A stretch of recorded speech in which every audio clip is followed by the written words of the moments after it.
As we reported last night, genetic genealogy, the technique millions of people use to learn about their family history, has now become a potent tool for police to crack previously unsolved crimes.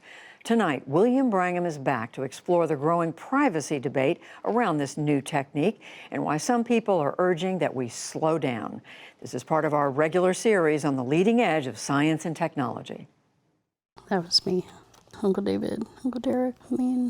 After her dad died, Brandy Jennings, like millions of Americans, used one of those DNA testing kits to learn more about him and other relatives. I didn't have a close relationship with my dad, so, maybe find some family members and just kind of learn about his side, But when she got her results, she tried something new. She uploaded them to a free public DNA database to find out more about her dad's side of the family. I uploaded it, and then it takes a few days for it to upload and analyze, and I just kind of forgot about it.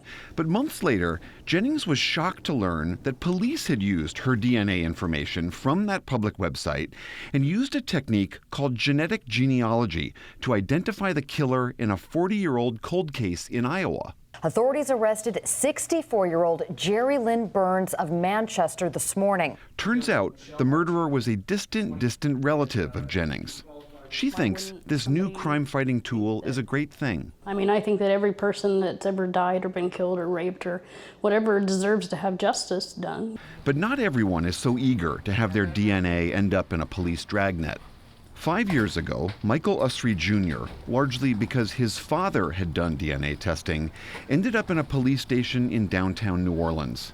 Police suspected he'd been involved in the brutal 1996 rape and murder of an Idaho woman named Angie Dodge. In fact, almost the entire time they had me in the interrogation room with the one-way mirror and all, they really didn't want to give me any information. I kept asking questions like, did somebody I know do something horrible?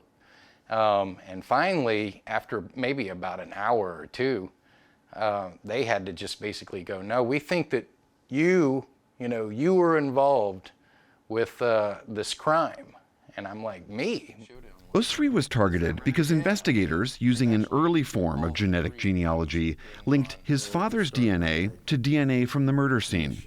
Usry's dad seemed too old to be the killer, but Michael was not.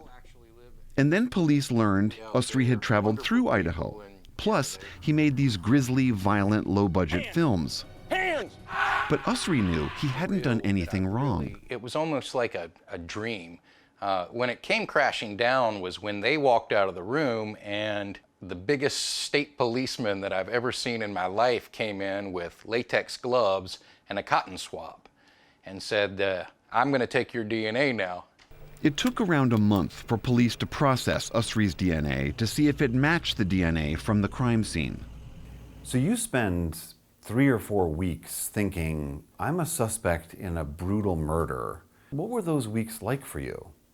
It was scary. It was really scary, those 3 or 4 weeks, just because I knew that I had not been involved in any crime. When the DNA test results came back, it wasn't a match. Michael Usry Jr. was cleared. New York University's Erin Murphy, who studies genetics and the law, sees Usry's ordeal as a cautionary tale. She says, remember, Michael Usry never tested his own DNA. He was ensnared because his father had. And Murphy says those decisions made by others cannot be undone.